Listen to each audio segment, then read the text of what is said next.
John chapter 6, verse 27. Do not work for the food that perishes, but for the food that endures to eternal life, which the Son of Man will give you. For on him God the Father has set his seal.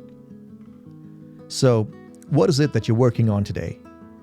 No, I'm not talking about the 9-to-5 job that you need to go to, but I'm talking about the things that are consuming you.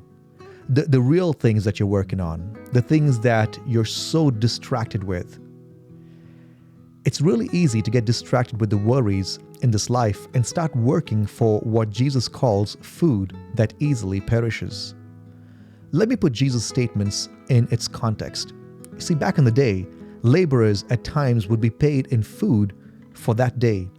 So if you work that day, you got to eat that day. But what good is food if it's all rotten after a long, hard day's work? Jesus says that working for the world's systems is working for food that spoils. Instead, he says, work for the food that he gives, the food that does not spoil.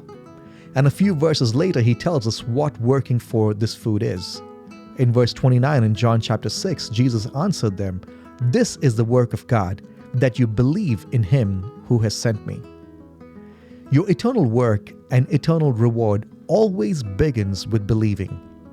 Believing that Jesus is the eternal God.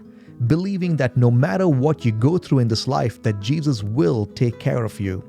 Believing that serving him in all that you do will have its rewards. So what are you working on today? Is it working for food that spoils?